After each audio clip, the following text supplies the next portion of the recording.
I hope you'll turn to Psalm 139 in your Bible. We're going to be studying from that in the course of the hour tonight. It's good to be with you this evening, and I want to say something in the beginning. I may say it at the end also.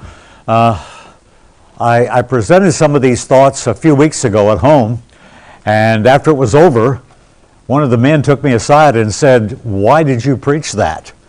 I said, "To give glory to God." And I hope that in the course of the study tonight, you will be able to say, yes, that was a lesson from Psalm 139 that gave glory to God. Psalm 139 is a favorite psalm of so many people, but it's also a beautiful and exquisite piece of literature. It's just, everything about it is just a wonderful psalm. I want to read the entire psalm, but I'm going to do it in sections if you'll allow me to do that. And I'll even let you help me a little bit if you'd like. I'll let you make a comment or two along the way. Psalm 139, I want to begin with the first 6 verses. And I'm going to say in advance that the first 6 verses will demonstrate that Jehovah is to be glorified because He is the omniscient God. Omniscient is the idea that He knows everything. Omni is the word all, and then science, to know. So God knows all. Let's read those first 6 verses, and when I'm done, I'm going to ask you, what verse do you think is a key phrase or a key word in these first 6 verses? Let's read. O Lord, you have searched me and known me. You know when I sit down and when I rise up. You understand my thought from afar. You scrutinize my path and my lying down, and are intimately acquainted with all my ways. Even before there is a word on my tongue, behold, O Lord, you know it all. You have enclosed me behind and before, and laid your hand upon me. Such knowledge is too wonderful for me. It is too high. I cannot attain to it. David says that he cannot reach the kind of knowledge that God has. Did you see something in there that you thought was maybe a key phrase or a key line in those 6 verses? Give me a little help there. What did you see? Yes, ma'am.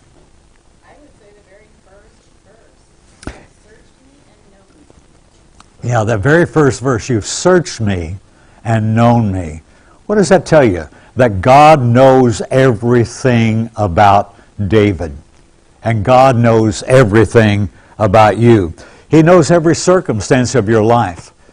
Have you been going through pain? God knows that. Are you in a time of joy in your life?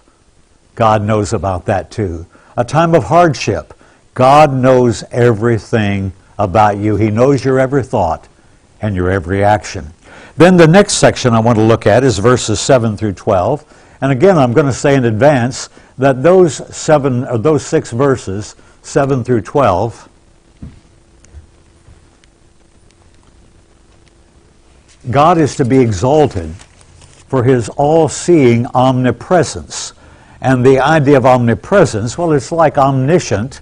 It's again all, and then the idea of presence. And God is aware of everything that happens in every place. David begins this section in verse 7 by saying, "Where can I go from your spirit? Or where can I flee from your presence? If I ascend to heaven, you are there. If I make my bed in Sheol, behold, you are there.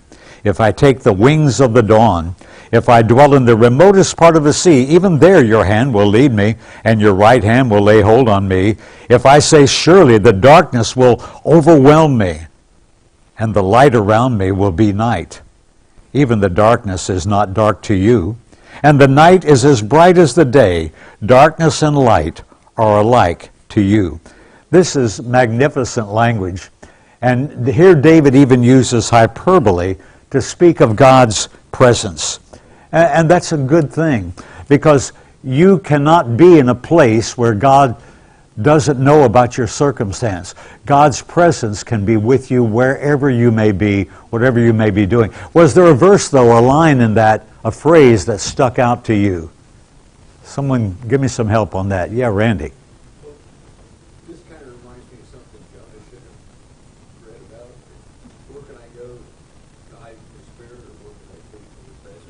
Yeah. That's exactly what Jonah was trying to do. Yeah, Jonah was trying to run away from God as though he could hide from God. Could not do that. And, when you look at where can I flee from your presence, the text in Jonah says that Jonah went to flee from the presence of the Lord, which is really impossible. Any other thought, anything that stuck out to you in this psalm, in these 6 verses? All right, I'm going to read the next section. And let's see if I can make this thing work this time. There it goes. God is to be magnified for his power as creator. I'm reading verses 13 to 16, only 4 verses this time. He says, "For you formed my inward parts. You wove me in my mother's womb. I will give thanks to you, for I am fearfully and wonderfully made. Wonderful are your works, and my soul knows it very well. My frame was not hidden from you when I was made in secret and skillfully wrought in the depths of the earth. Your eyes have seen my unformed substance, and in your book were all written the days that were ordained for me, when as yet there was not one of them." What part of that short reading stands out to you? What do you see there that you find impressive? Somebody help me. Yes, sir. Max, I look at this as a really good argument for somebody that believes abortion's right. Yeah, Rick is making the point that there's a good argument here to answer someone who might think that abortion is right. Here, God knew David while he was still unformed, while he was still in the womb. There's so much you could see there. The 2 sections prior to this section magnify God for his perfect knowledge.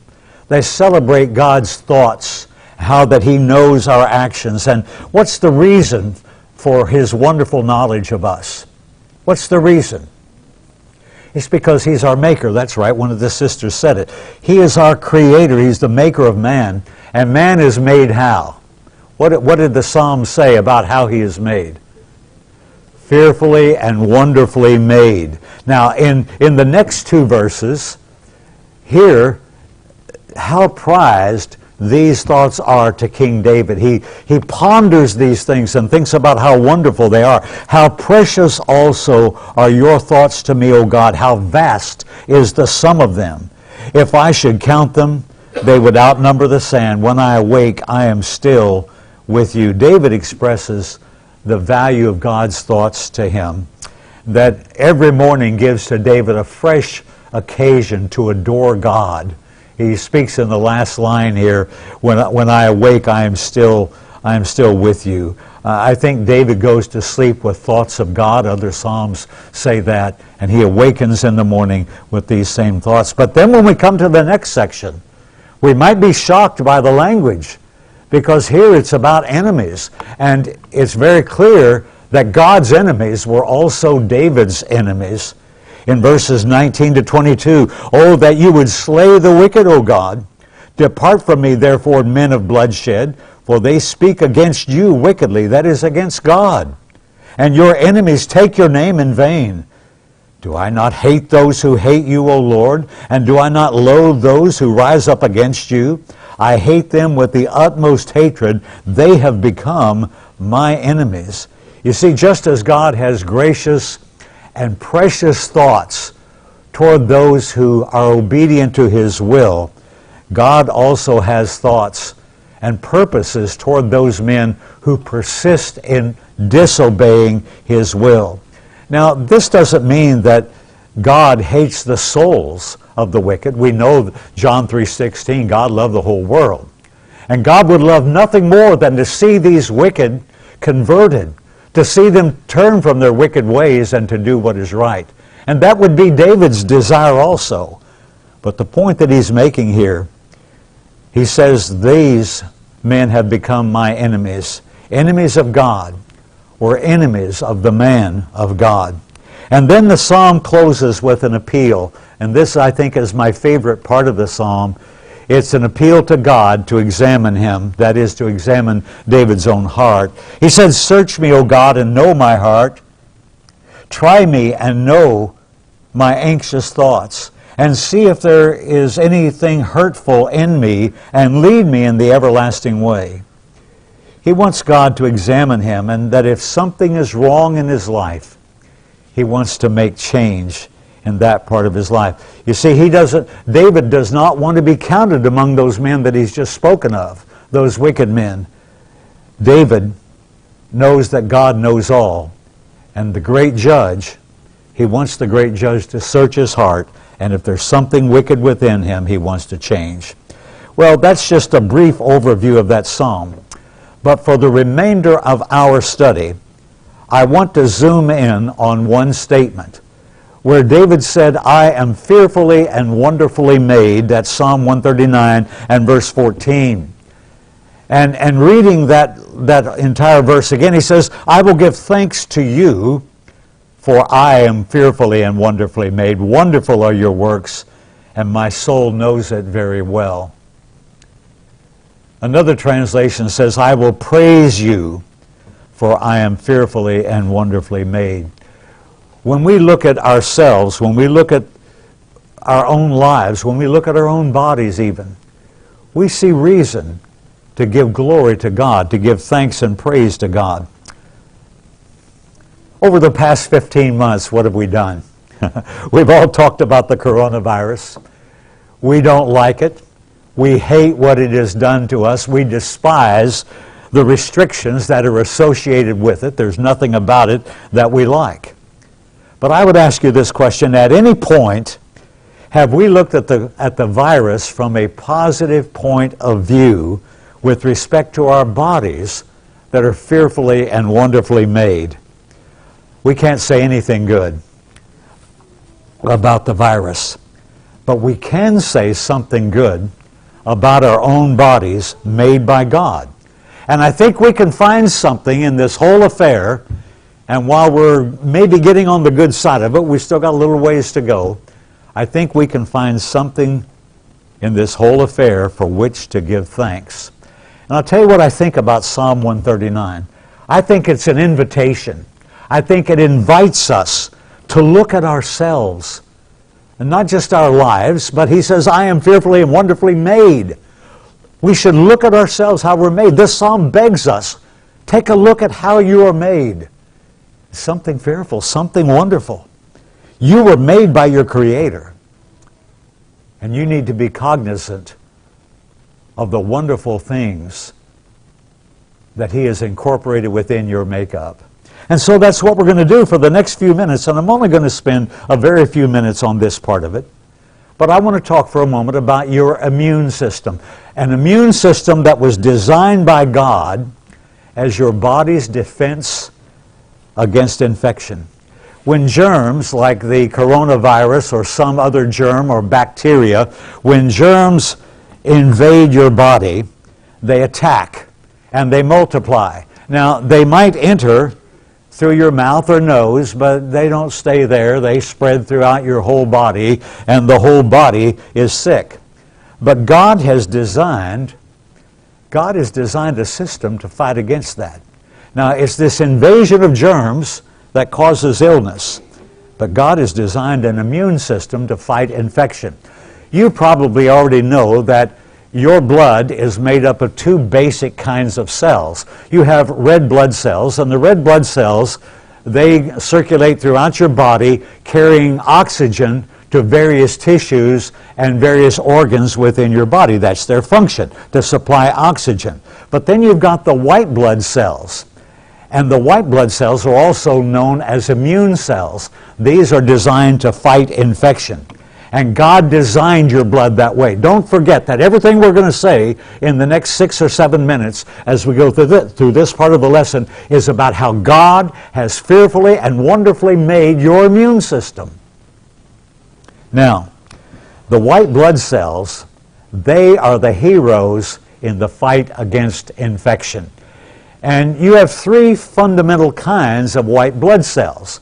What we're going to call, for purposes of our lesson, M cells, B cells, and T cells. And those are very specific types of white blood cells that have very different functions. First of all, you have what are called macrophage white cells, And then the B cells are technically known as B lymphocyte white cells. And then the same with the T. You have T lymphocyte white cells. Now, what do each of these do? And remember, this is a system that is designed by God. And when a germ has invaded your body, God has a three-phase system for fighting that germ. And I'm going to say right now that that's something that's been designed. Keep that idea in mind, that it's something that is designed. Now, what do these macrophage white cells do? Well, their purpose is to swallow the germs. Wherever the germs are in your body, these white cells produce and they go after them.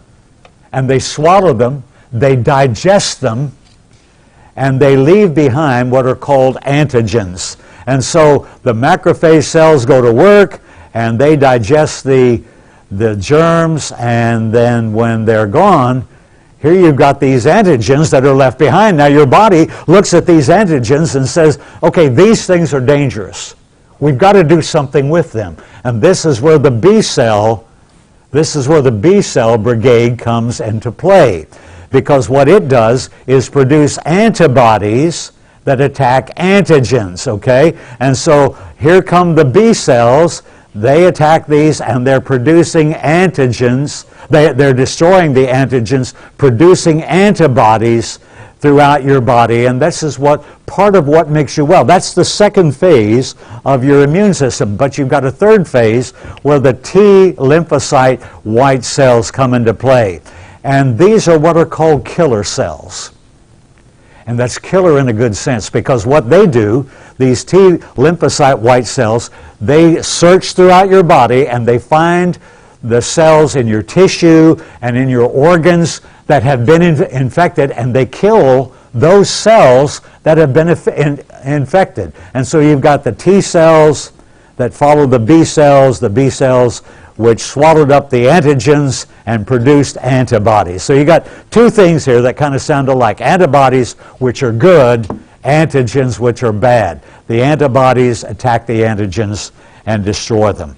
That's fundamentally what happens. Now, the moment that your body encounters the invasion of a germ, these white blood cells go to work.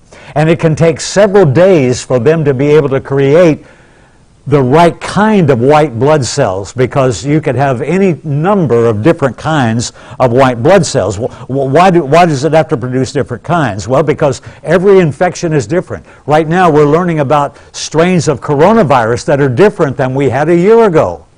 And so if your body encounters that new strain, it's got to then produce macrophage white cells, B lymphocyte white cells, and T lymphocyte white cells that are peculiar to that strain in order to destroy it. So it takes a few days for your body to produce the right kind of white blood cells. God designed your body to do that. Your immune system is amazing. Every infection is different, but God designed your body to produce the right kind of blood cells to fight the infection that you have. Now, sometimes people don't get well. They get an infection, whether it's coronavirus or flu or some other virus or some other germ. Sometimes people don't get well, and they pass from this life. And why? Because sometimes they have a compromised immune system. You've heard people talk about that. Well, this person had a compromised immune system. They had secondary or underlying problems. And what happens is the germ or the virus just overwhelms the immune system, and the immune system cannot produce enough of the right kind of white blood cells in order to fight the infection. But under normal circumstances, the white blood cells, they get involved, they make you well, and you feel good after a couple of weeks if you've had coronavirus or flu. And by the way, this is not peculiar to coronavirus. This is just the way your immune system works. If you've got a particular strain of influenza, this is the way your body is going to work. And I have to say to you, someone says, well, Max, this is awfully complicated. What I've given you is really an oversimplification of what happens, because when we get to talking about these T lymphocyte white cells, how that they attack and destroy infected cells within your body, there are actually 5 different kinds of T lymphocytes that are all working together to accomplish this. It's extremely complex, this system, and it was designed by God. And the interesting thing is that after you are well, your body remembers. Your immune system remembers what it's learned about how to protect your body against this disease. This is why when a person has gone through the coronavirus, they're unlikely to get it again, even after they're exposed to it, because here's what they've still got in their body. They still have these B cells that are producing antibodies if these antigens should show up. They've still got T cells, which would attack and destroy any infected cells. They've got these antibodies. They've got a built-in defense system now and that remembers what this disease was like, and now has an army of fighters that can go after it if the disease tries to invade the body again. So these T cells actually remain in your body as memory cells, and if they detect that something is wrong, they call up the B cell brigade to produce antibodies and keep you well. This was all planned and designed by God. Now, some of you follow the Indianapolis Colts or the Chicago Bears, or maybe even Cincinnati Bengals. In football, they often say that the best defense is what? Good offense. And what you've got here is a defense that works on offense because it attacks. If this germ comes back to your body is going to go into attack mode and provide a good game of defense. Now, someone says, well, where do vaccines come into all of this? And let me just say this in the beginning. The decision to get the vaccine, whether you're talking about Moderna or Pfizer or whatever, that has turned out to be a very personal, very private decision. And I think we have to respect that. And so I'm making no attempt tonight to influence anyone with respect to that very personal matter. But the vaccine is where your immune system, which is designed by God, interacts with that which was designed by man. And simply put, what the vaccines do, they help develop immunity by pretending to your immune system that you have the disease. And so it's kind of tricking your immune system into thinking, yeah, we've got the disease, what do we have to do? We have to produce T cells, B cells, and these antigens, and let's fill the body with those. And your body then pretends, the vaccine pretends, that your body has the coronavirus without that germ ever being in your body. And so this imitation infection causes your immune system to produce the T cells, B cells, and antibodies. And once this imitation process is completed, and it takes about 2 weeks after you get your shot for your body to produce these memory cells, these T cells, they're waiting. These T cells are waiting. This disease shows up in your body. Okay, we go to work right away. We call on the B cell brigade, and we're going to start producing antibodies, and we're not going to get sick now. And that's just how it works. Just really pretty simple. The T cells and the B cells learn how to fight the infection on the imitation. But when the real germ shows up, they know exactly what to do. And it's interesting that the vaccine doesn't really fight the disease by itself. All it really does is prepare your own immune system, the system designed by God, to fight the germ if it shows up. Now I want to say to you this evening that I am not a doctor, though my initials are MD. I'm not a doctor. I don't play a doctor on TV, and I won't play a doctor in this pulpit. I'm not a doctor, but I'm a reader. And I want to say to you that what I presented to you is information that is readily available to anyone who would read. But this is amazing information. And I've not done this tonight to teach you just about the medical facts of how your immune system does something. This is about God. And you need to see that this is about how God designed your body. Now I want to go back to our psalm that we began with. Psalm 139, verse 14, I will give thanks to you, for I am fearfully and wonderfully made. And I would ask you, from that little illustration, that simple chart, can you see that you're fearfully and wonderfully made? Can't you see there's something wonderful about that? How God has designed your body to fight infection? Wonderful are your works, and David says that my soul knows it very well. I want to leave you with 5 things to take home tonight. 5 points.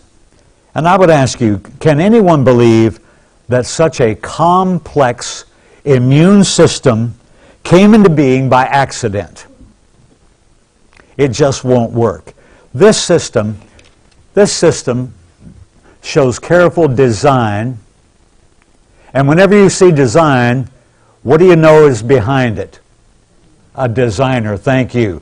This system, our immune system, shows careful design and planning. And when you see planning, what do you know is behind it?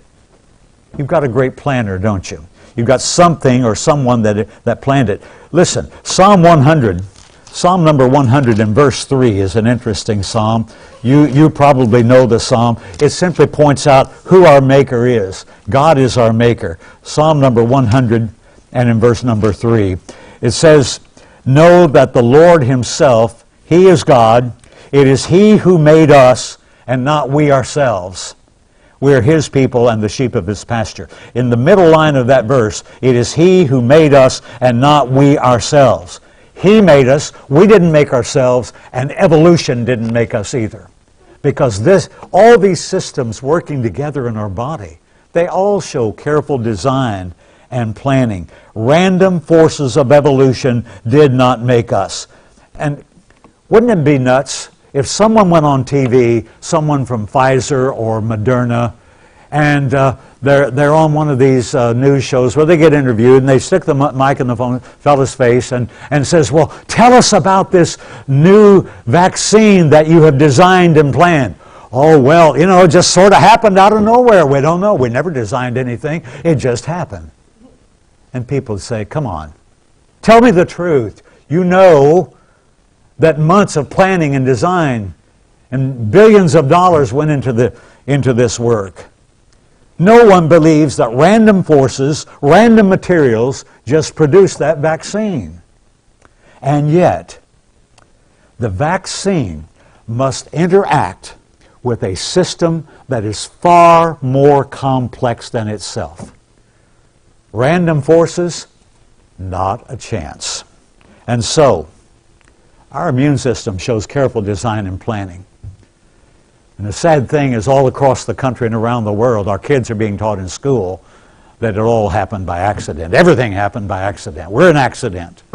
It's a sad thing. We don't have time to talk about that more. Here's a second thing I want you to take home. The marvel of the human body is beyond astounding.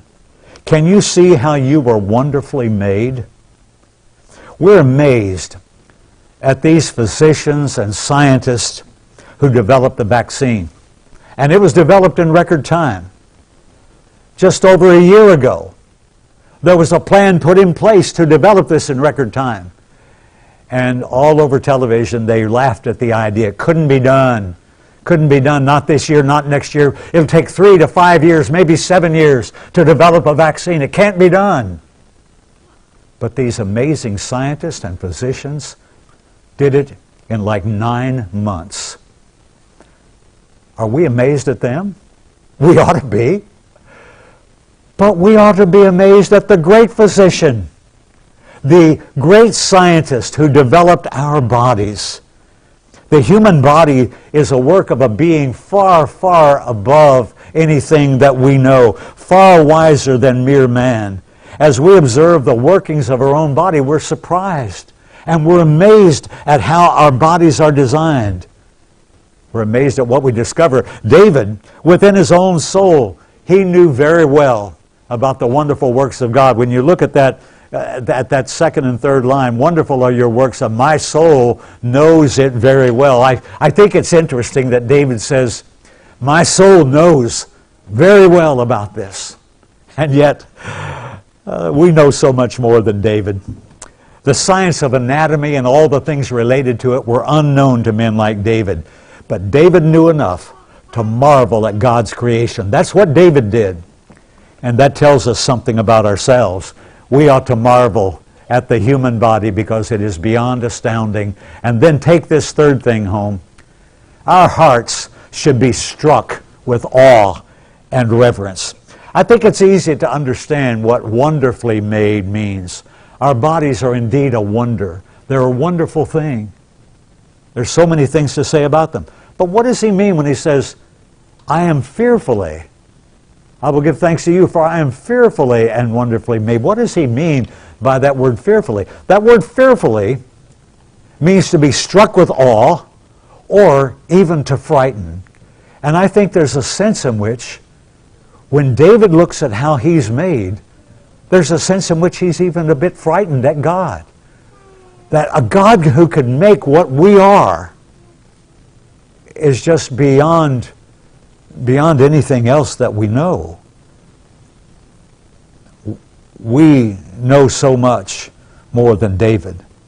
But that word that is used there is related to awe and to reverence. And my best understanding of the part where it says fearfully made, my best understanding is that when David thinks of creation, his heart is struck with awe and reverence toward the amazing Creator who has made the human body. And listen, folks, the more we learn about the human body, the more we are impressed with the handiwork of its maker. Our bodies are a breathtaking exhibit of God's incomprehensible skill, His power, His knowledge, and His goodness. Did you ever think about how the human body is an expression of the goodness of God? Someone says, I don't see how would that show the goodness of God? God designed your body for healing. And this simple illustration that we've shown about the blood cells, that's a little bit of a demonstration about how God designed your body for healing. How it can even heal itself. God designed it that way. And listen, if you didn't have those white blood cells, the first time you encountered a dangerous germ, you know what would happen? I can tell you what your relatives would do. They'd be planning a funeral because these germs would get in your body and they would simply kill you. You know, someone goes to the doctor and they take a blood test and says, oh, your white blood cells are up. Well, thank God for white blood cells, and thank God for the fact that they're up, because it says you've got an infection and your body is going to work battling the infection. And we want the white blood cells to go down because that says, hey, we've done our job. We can now take a break. Your body was designed for healing. You know, about 8 or 9 weeks ago, I got a pretty serious cut on the right side of my thumb. Someone says, well, I don't see anything. You can look closely and you still won't see anything. You know why? It's because the body healed itself. It was designed that way. And listen, I never thought that a thumb, just a little cut on the side, could bleed so profusely. But it did. And someone says, okay, it bled. You know what that bleeding does? I cut myself outside, probably got dirt and grit in it. That bleeding helps to wash out the wound. You ever think of that? That's the purpose, one of the purposes of bleeding. But you know what God did? God said, now I'm not going to let this thing bleed for long because I have developed an inhibitor within your blood that's going to cause your blood to clot. It'll bleed for a little bit, but as it gets exposed to the air, I think it's probably bled enough out of that little cut, and so there's a clotting factor that makes it stop. Now, what would happen if you cut your thumb and it's bleeding profusely if God had not designed your blood with that clotting factor? Well, it would eventually stop. That's right, it would eventually stop and you'd be dead on the floor. Because a little cut on your thumb, as long as your heart keeps beating, it'll keep pumping blood out of that cut. But God designed your body for healing. Think about that. You're fearfully and wonderfully made. Don't you wish they made cars that would be like that? You know, you park out here, you try not to get a door ding, but, you know, some old guy like Max, he can't see very well, and he scratches the side of your car as he's backing out. Well, wait 4 to 6 weeks, and that scratch will heal itself. Get a dent in the fender. It'll heal itself. Or you're driving down the road, and suddenly you hear a terrible knocking noise, and that means a rod is knocking in your engine. Keep driving it. It'll heal itself. No. See, the stuff that we make, they don't heal themselves. God has designed our bodies so that in so many circumstances, the body heals itself. Fearfully, wonderfully made. And when I say that God's creation, the human body, is an exhibit of God's goodness, that's it. God doesn't want us to bleed to death. He doesn't want us to die of every germ that comes along. And so God's goodness made our bodies so that they had healing factors put within them. And so what does that mean to us? That we absolutely must give praise and thanks to our Maker. The translation I'm using tonight, the New American Standard Bible, says, I will give thanks to you, for I'm fearfully and wonderfully made. Give thanks to God.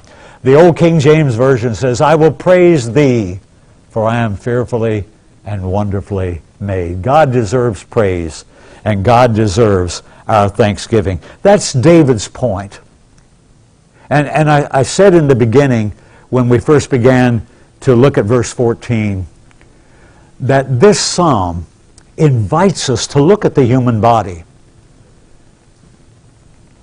Look at the human eye, how it works. You know, I've got the new iPhone 12 Pro Max. It's got 3 camera lenses on the back. Did you know that all 3 of those camera lenses work on the same basic design as the human eye? And those cameras, they had designers and planners just like the eye does. When you look at the ear, how your ears work. Again, design and planning. That's why I say that Psalm 139 just begs us to look at ourselves and the wonder of our own bodies, and then to praise the God who made us. And so we offer to God thanksgiving, reverence, and we offer to God our obedience, because bottom line, that's what we need to give Him. And then finally, we must live lives worthy of the one who made us. You know, when you look at those last 2 verses of Psalm 139 again, search me, O God, and know my heart. Try me, and know my anxious thoughts, and see if there's any hurtful way in me, and lead me in the everlasting way. David says, if there's something wrong in me, I want to know it, because I want you to lead me in the right way. I want you to lead me in the everlasting way. And so, when we know what David knew, we ought to respond like David responded. Because one day, the awesome God who made us will call us to give account for how we live, how we've lived our lives on this earth. He'll call us even to give account for what we have done with our own bodies, and so many other things.